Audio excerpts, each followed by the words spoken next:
This is ISACA's Page 2 podcast. Thanks everyone for joining us today. I'm John Brandt, Director of Professional Practices and Innovation for ISACA. Joining me today is on his recently released article titled "The Impact of People on Today's Information Security Landscape" is Business Development Manager for Cisco Systems, Thomas Lenzenhofer. Thomas, thanks for joining us today. Thanks very much for having me. Hope this is going to be a great informative session for everyone listening. Oh, I think it will be. If you wouldn't mind just to introduce yourself to our viewers and listeners who might not be familiar with you, or your just a short biography, what it is that you do, your responsibilities outside of your passionate work given back to the ISACA community. Yeah, sure. So, I've worked for almost 23 years at Cisco Systems here in Australia. And for the most part of the 23 years as a solutions architect. So I've, done deployments, design, optimizations and assessments from big organizations in all industry verticals across the world, primarily in Asia Pacific for those last 21 years. And, after all that time, I thought, it's time for something new. And I just recently moved into a business development role, which is kind of on the other side of the delivery fence, so to speak. So basically now I'm trying to advocate and kind of sell the services to customers that I was delivering in my previous role. Very good. I appreciate that introduction for our viewers. I'm sure that there's some challenges on that, but we'll save that for a different conversation. In your article, we talk about the people component, and anybody who works in the industry, the greater IT, right? Not even cybersecurity, anything technology related. People are just such an important component to this. And your background really, to me, speaks to, your experiences thus far with user design, with user acceptance and whatnot. So I really think this is going to be a good conversation here. To open up the dialogue, why do you think organizations struggle with motivating their employees, especially those outside of the technical teams, to care about security? Yeah, good question. So I think it's primarily the lack of understanding of the possible impact a security threat can have on them, on the organization, on their colleagues, on the systems they work with every day. And we can't really even blame them for it, because if you're not an IT savvy person, you have only a very limited understanding of the systems you're working with and what makes them tick, and what makes a network run in an organization. So surely they understand it's part of the job to keep systems safe, and everybody signs those code of business conducts, and various policies need to be read when you join the company. But overall, I would say it's a bit of, it sounds maybe a little bit harsh, but it's a bit of a combination of complacency, lack of awareness, and in parts also ignorance, because everyone is busy, everyone kind of goes on with their day job. They have things to worry about to do their job properly, and for them then to think about, what can or can I not do to keep everybody safe and my system safe. It's, for them it's just an additional burden. And like for an IT person, it might come natural, right? For us in IT, working in IT all our lives, it's kind of second nature to think of those things, right? We don't struggle with the concept of keeping things secure, because that's our job.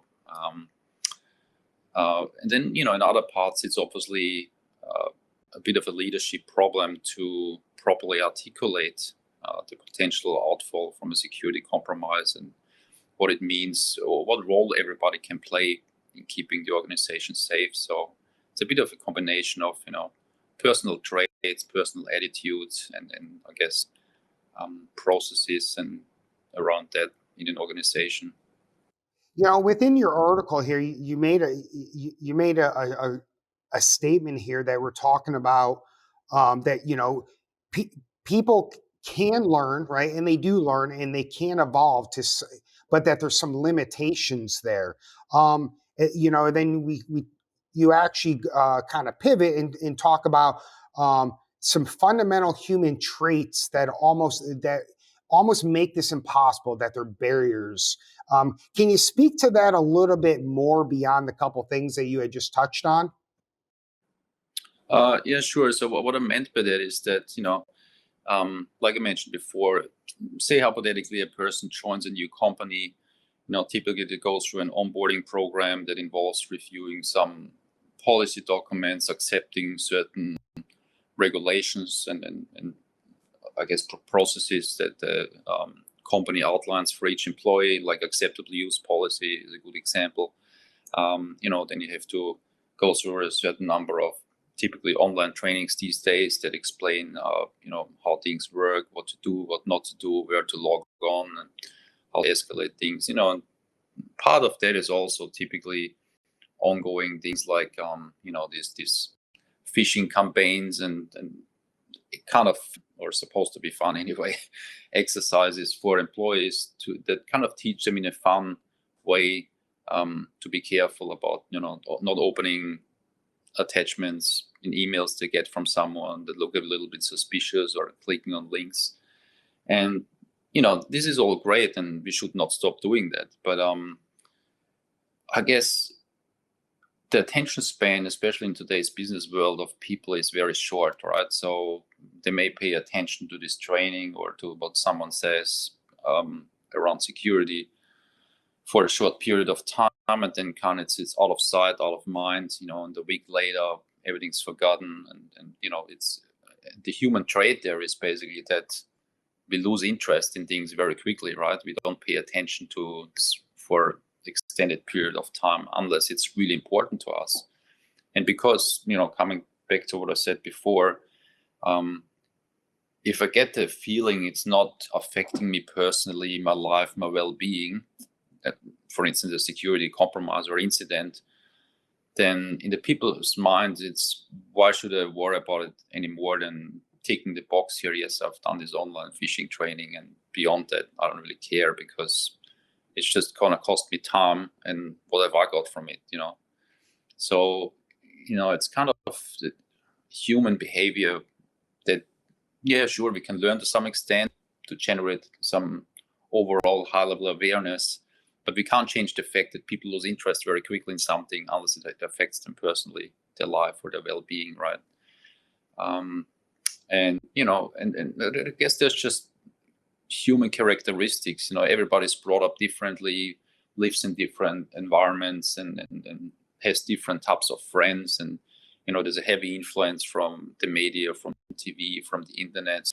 In some cases, it's even pure ignorance, like this kind of don't care attitude that you can see in some people, where they're like, well, why would I care? It's not my problem, right? They think it's not their problem until something happens. And unfortunately, even if something happens, most people don't still understand that a lot of issues that arise out of a major compromise, actually, there are in human behavior. Somebody clicked something, opened something, or did the wrong thing, and it kind of went a ripple effect on from there, right? So we can only teach so much to people to be aware of it and do our best to educate them. But as I said, usually comes back after a while to what you're made of, essentially, right? The character. So on that, I'm going to unpack that a little bit, because this is an area that I'm really I've spent some time in, and with my background on some of the things even outside of technology. So we talk about attention span, and I think that's worthy, because I think arguably enterprises don't do a good enough job allocating the time for external requirements, whether it's this kind of training, whether it's an HR training, whatever. It becomes hey, get this done on your free time. So that's more of a systemic issue to me. I think the thing, and And I think your points are valid, right? Don't get me wrong. The frustration I have within our industry is that we've largely tried to go it alone. We are a victim, in my opinion, of a lot of self-inflicted gunshot wounds. And I'm going to give a good example here. We talk about phishing training, and there's obviously different qualities of that are out there. The problem is, and again, my perspective is that when we start talking about human performance, human learning, there's a discipline that is dedicated to that, right? Learning and design professionals could actually really maximize in that instead of it becoming a let's go buy the cheapest thing we can do to basically check the box that we did this training, right? Because I think you would admit that you would agree with me that security by compliance never works, correct? That's right. Yeah. I mean, totally valid point that for most companies, unfortunately, a lot of those things that are done, they're checking a box, right? We can even go as far as saying, and I've seen this many times before, a company might have to do some PCI compliance, right? Or they want to be compliant with some of those ISO standards, 27001, for instance, right? And there's many others out there. But as we all know, those, I guess, policies or those standards, they're written fairly high level, right? Very broadly. So by implementing that, there's a lot of things that can be based on interpretation, right? I'd say, well, you need to have a firewall control, but it doesn't tell you to what extent you have to implement this firewall control, right? It's up to the individual, I guess, IT team or security team to then make sure the policies on this firewall are implemented as good as possible to keep things tight, right? But that's where typically things fall apart because, from the top level down, all they care about is, have you met this compliance requirement to implement the firewall? And people will say, yeah, of course, sure, here it is. We bought this Cisco or whatever other firewall, and it's implemented. Whether it's configured properly or not is a completely different story, right? So then a compromise or an attack happens, and everybody's surprised by, oh my God, we implemented this firewall. Why did you get hacked, or what happened with these RPS systems that we bought?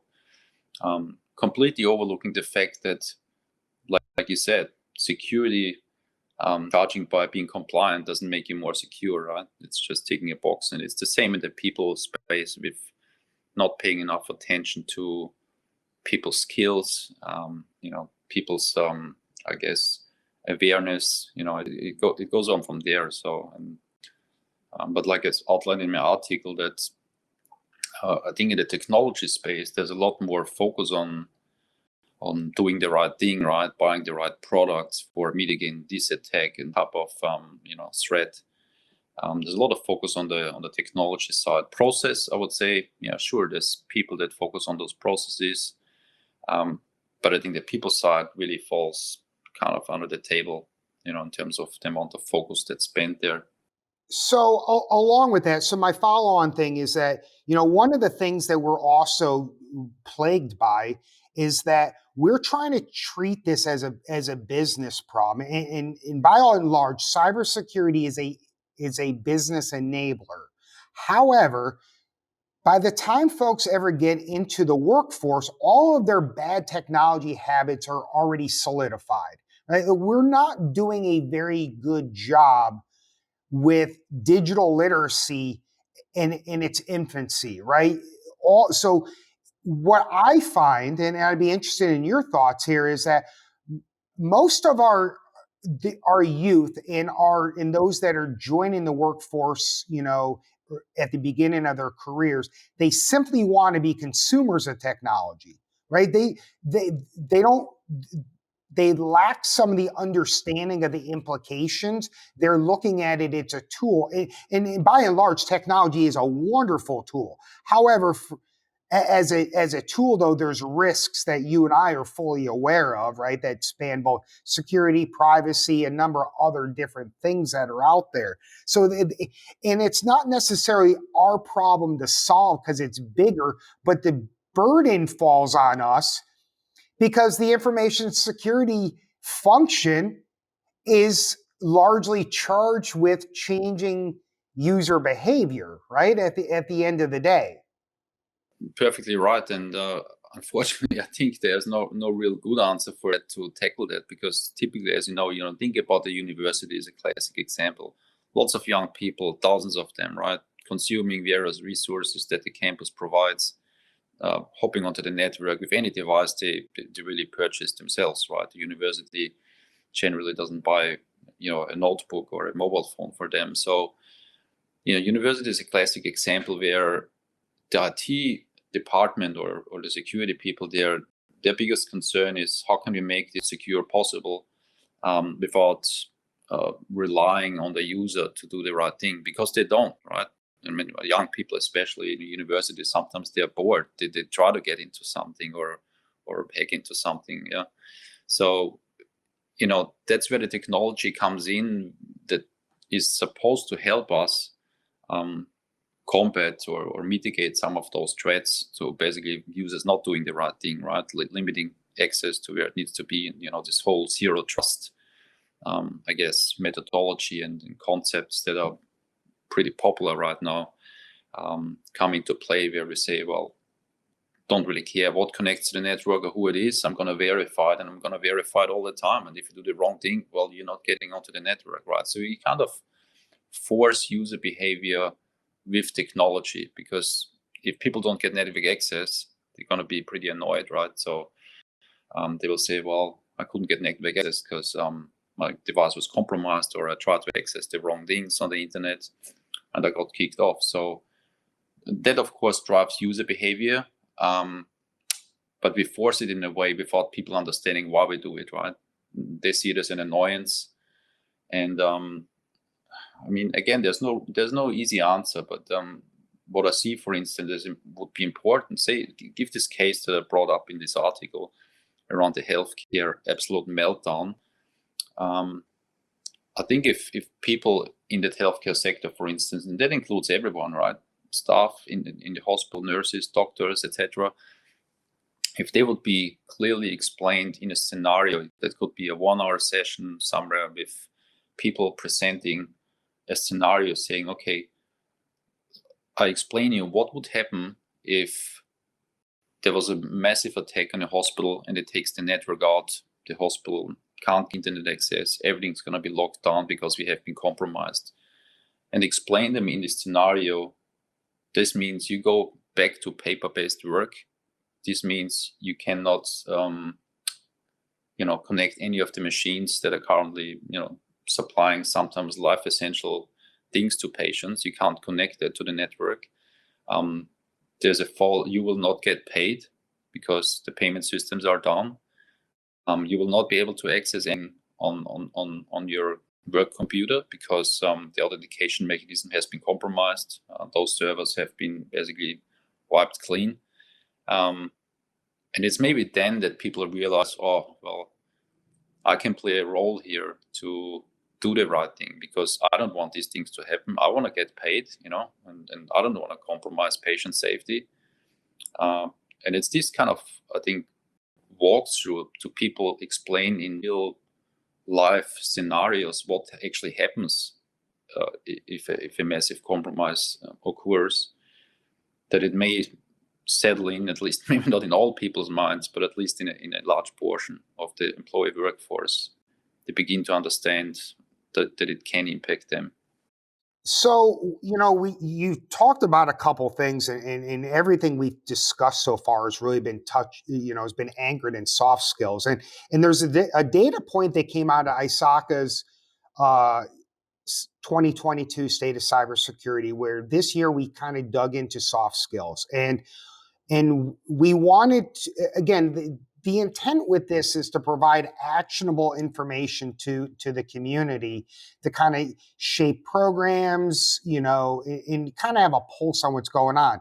One of the things that comes to mind, that when we ask them specifically about how their organization or, within their context, they viewed a certain list of soft skills. The bottom two is honesty and empathy, right? And at the end of the day, to me, like, and again, there's some of us that have been very vocal and, and kind of standing on the proverbial desk about how important and almost damning that is, because if we're not empathetic to the business units as well as the users, right, we're never going to move forward, because those of us that have been in the industry any long in time, swinging the proverbial hammer does not work, right? It just doesn't. Like, we've seen it time and time again where it doesn't work. And there is this level of buy-in that you talk about that's absolutely critical, that we have to be able to communicate them why it matters. So, in this regard, like, our workforce needs to always be able to put doing the right thing up front. And second thing is, you got to be able to have empathy and be able to relate to the individual. And that does put a large burden potentially on the info security cell. To me, it's a partnership opportunity with the HR functions, because there are things that you can do that might not necessarily entail going and buy a phishing simulation exercise program, right? Because what we're seeing largely, some of those programs are more effective than others, but you have to be able to catch people off guard, because just going through the exercise, the CBT-based training where you just kind of click through, you and I both know that the average employee is multitasking. They're doing it over lunch, they're checking email, they're playing it in the background. And so the training is only effective as the design that went into it, with those safeguards to make sure that you can't skip forward. You have to answer knowledge checks or whatnot within the program to make it very much engaging, right? Beyond that, you had talked about, being able to relate it back to the employee. And I think that's so critical. And in the training world, there's this concept called WIFM, right? What's in it for me? And to me, as you were rattling off the examples, the pay was the one that was like, please say pay, because that's the one that people largely care about, right? If you're not getting paid, you can't process, hey, I want to go on vacation. Like, it becomes a little bit more real to the individual. Do you think if we made them more aware of that, do you think that by and large is going to change behavior? Yeah, I mean, I was just thinking of a simple example, and obviously this is a little bit oversimplified, because you always have a little bit more control over your kids than you have over employees, right? Because your kids, they kind of have to listen to you, and if they don't, you still have somewhat right to force them into something. Whereas with employees, you can't do that. But I was just thinking, when my kids grew up, and I was working for Cisco for a long time, and I obviously have various equipment at home to keep my own home network secure. There was always this discussion also amongst parents in the school. Like, what are you doing about keeping the home network safe and to block kids from going here and there? And then, and people came up with all sorts of different things, like time of the day access lists to block them from going to the internet, and block certain sites. And, I tried this too in the beginning, but I came pretty quickly to the conclusion that it's too time consuming as a parent, right? You can't be all the time, every day, updating your whitelist or blacklist, whatever you call it, on where people can go, because internet sites come and go, and then the kids get older, they have to access certain websites to do their study, do some research, and then they say, oh, Dad, I can't access this website. So off you go, try to add some more URLs to this whitelist, and it's not practical, right? And after a while, I thought, you know what? I'm not going to put anything on, right? They can do whatever they want, but I give them a clear explanation of why I don't want them to go here or there, and what if they did, what's the possible consequences. And obviously, I needed to tell them many years over and over again, because the question always comes back, oh, well, why can't they go to Facebook? And why can't they do this? I said, well, X, Y, Z reasons. You can do it if you want. I'm just giving you some advice why it's a bad idea, right? This kind of taking your time over and over again to really sit down with the individual and explaining them the repercussions of certain actions, right? Because like we said, all these programs that are designed, they're good. But what is lacking is giving the employee a real understanding as to why. Why would I do this? Why do I need to do this? And how does it affect me as an individual, right? And the impact may be different depending on where they work on. But it's also a leadership problem because, like you said in my case study, it was a classic example of the leadership cared just about patient safety. So it's a big drama if somebody in a hospital falls down and breaks a leg, but it did not understand the impact of a compromise on the healthcare network, because then it's not just about broken legs, it's about everybody being offline in the hospital. That is a much bigger impact. So because the lack of understanding in the senior leadership team of security, they didn't place enough importance on that. And then if it lacks leadership in that level, you can imagine what happens further down, right? Because further down, then there's also not the right people in place on the mid-level management level. Also lack of security understanding. And before you know it, in the organization, you have nobody really driving security in any shape or form, right? So obviously, all they do is tick the boxes to meet some regulation and some audit. And it goes on from there, right? And that's what I kind of highlighted as collateral damage, where you can sort of deal with an issue or a weakness in one area, because if the other areas have a better security posture, so to speak, it can compensate a little bit for the weakness in other areas, right? But if you have, lack of understanding in senior leadership, lack of skills further down, lack of staff, lack of policies, lack of processes, before you know it, it all comes together, and all it needs is one area being compromised and the whole thing falls apart. And this is exactly what happened in that case. So I wanted to highlight that this kind of exercise of understanding collateral damage, I think organizations are not doing that enough, or maybe not at all, right? To sort of say, hey, well, what happens if we get compromised? How would our SOC team react to it? Do we have the tools, the processes? How would, do we have the right skills? How would our staff react to it? What's our leadership? What are policies and processes around it? So it's like a whole ecosystem. And Right. It sounds kind of, people probably think, yeah, of course it is, it's a no-brainer, right? Us in security understand it, but it's it doesn't work that way in organizations. That's the problem. So, within that response, obviously, you did cover the executive leadership challenge here, and I think one of the things, right? You've worked, Cisco's a large company, right? And I think one of the things that we have there is that organizational size is highly relevant to this conversation, because the larger the company, theoretically, the more they're better resourced than others.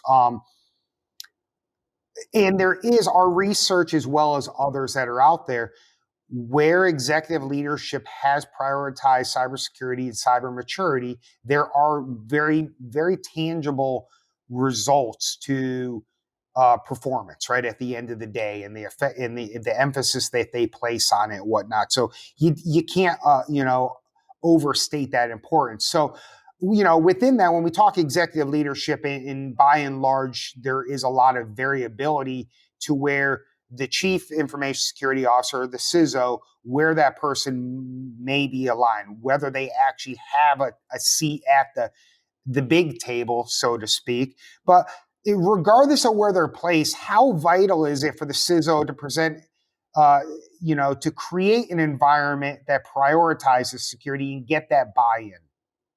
To begin with, I've seen organizations at fairly decent sizes that didn't even have a CISO, right? They have all sorts of different CXOs that fulfill various functions, and sometimes, it's a CTO that tries to do a bit of security on the side. And as we know, you shouldn't do security on the side, right? You either focus on that or you focus on something else. And Unfortunately, in I guess in engineering terms, we always call it the layer 8, right? The political layer often comes in the way as well, because I've seen quite a number of organizations where on various levels, people's personal agendas and egos, they also come in the way of making things efficient and the way it should be. And it's kind of mind-blowing to me sometimes to see that even executives or senior management misses the basic point of that security is supposed to be a business enabler, right? They still see security as something that's a headache, that's blocking them, right? And maybe it is in some cases, because if security is designed in a bad way, it is prohibitive to doing business efficiently, right? But it comes at those levels to have this understanding to sort of say, let's do security right from the top down to make it a business enabler. And by that, I mean, if I get the security right, it needs to be as transparent as possible for the end user. Like when end users come onto the network, I don't want to have a million pop-ups before I can even go to the network, right? Maybe don't even see anything at all, right? But have the secure in the backend. And if I have a solid security posture, that means my business is less likely to go down, right? And having this basic understanding of, in the exec level is often not there for them. We battle this. As I said, I've been working as a solutions architect for over 20 years, and this situation has not really improved, right? So unfortunately, more often than not, we still talk to people on management layers that think security is just a problem child, right? You want to do as little as possible because it's a headache. And even so, it's not, on the money side, right? Everybody looks at revenue and the margins and all these things. So security is generally not seen as a revenue generator. It just costs money. And, there's this classic example where we put all sorts of different security systems in place.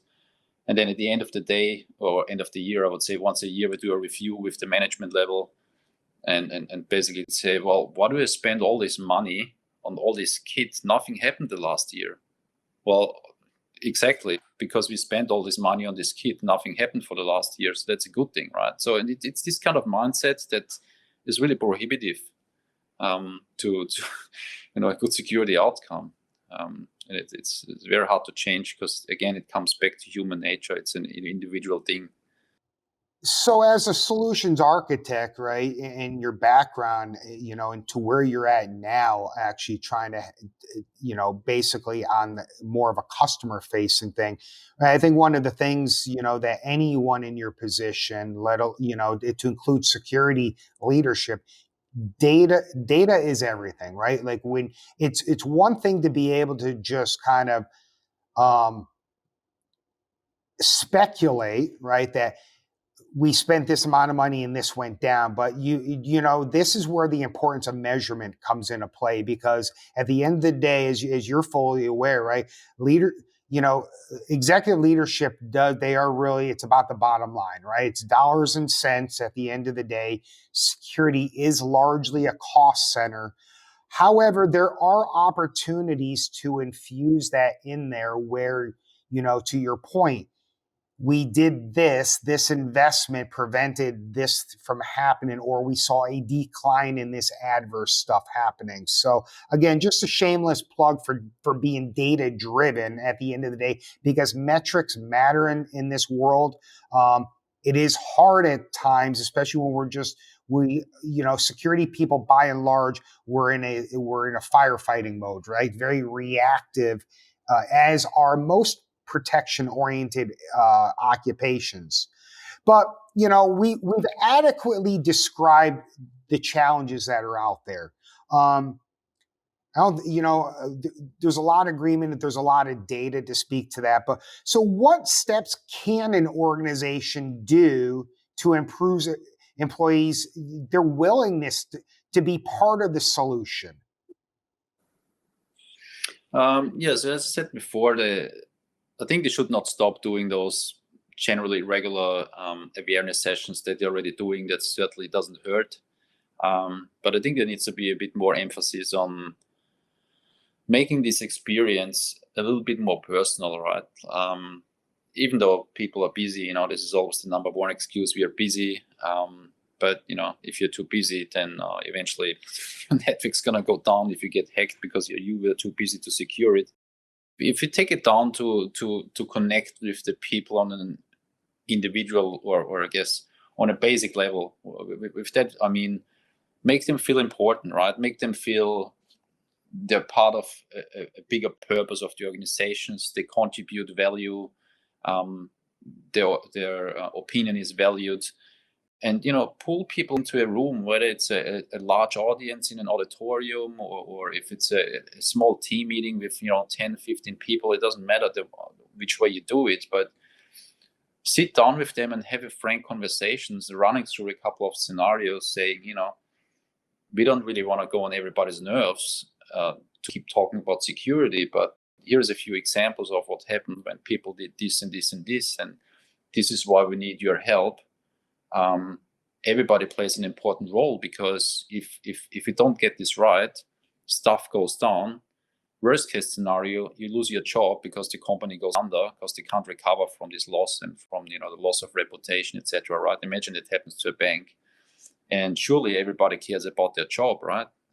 Or we say, like before I mentioned, you won't get paid, or if the garage is hacked, you can't get out of the garage. You're going to spend the night here in the office, right? There's various scenarios, but we have to get away from this. Quick, do your online training, be done with it, click, and browse through it, don't care. That's not going to, fix the problem really, because again, people come back to, well, why would I care? I don't really understand the underlying issue.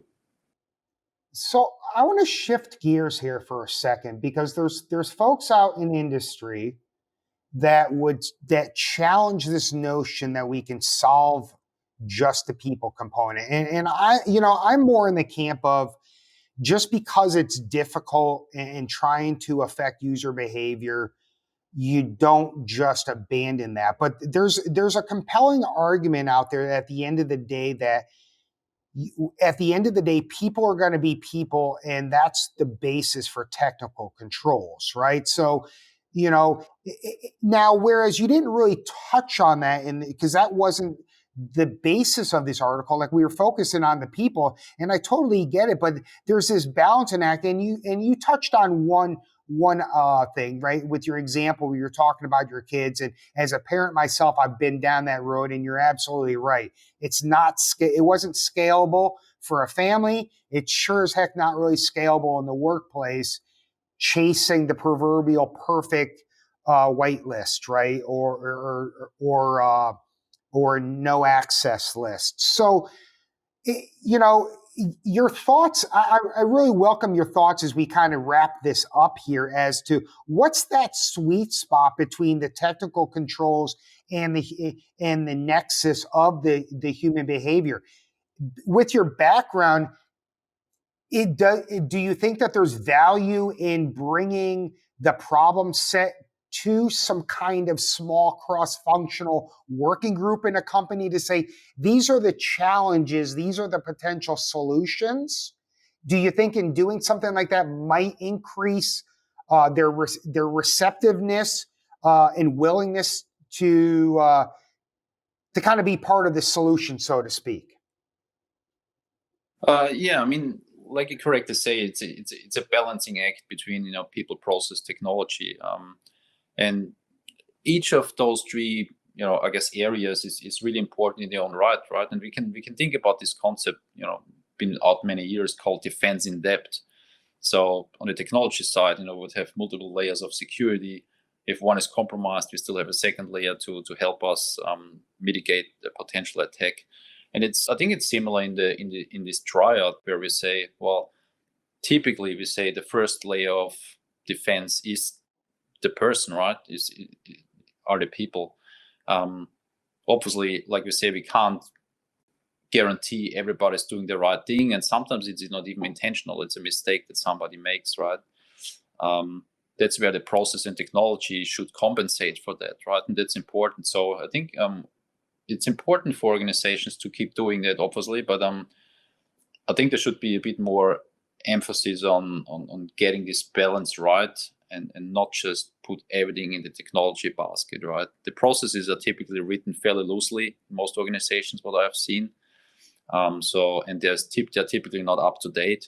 Policies and things, they're often out of date, or in most cases, actually, policies may be there, but they are not actively enforced. So that doesn't really help either. Compliance is not checked.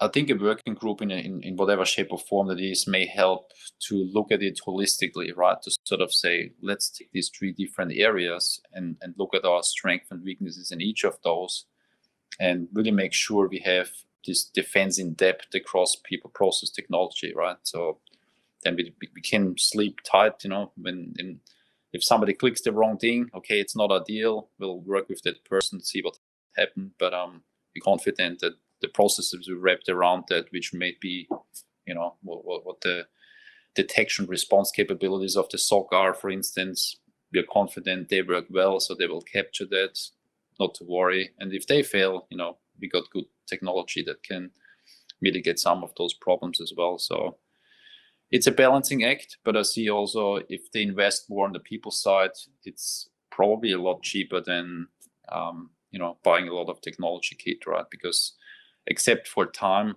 and people's commitment, it doesn't really cost much to get your team in, maybe once every 2 months for an hour and talk through some scenarios and give them a bit of a heads up what's happening in the industry around security and why we need everybody's help. So I think it's a fairly cheap option that can go a long way. Well, that's a really good, wrap up, if you will. And I think I would just add to that, right? At the end of the day, where the people come back into play with technology is that principles of least privilege, need to know, or underpin all kinds of accesses, right? And that's always an area of opportunity for any business to kind of refine who has access to what. In the spirit of and support of this longstanding, approach of defense in depth and zero trust strategy, right? Which is really, this evolution of assume the breach. But, we could talk about this all day long, but unfortunately we are out of time. I really want to appreciate you, Thomas, for coming on here and speaking with me today. If you want to read Thomas's article, click on the link in the description below. I'm John Brandt. Thanks for tuning in. Thank you for joining us today for this episode of Page to Podcast. We hope you enjoyed this episode.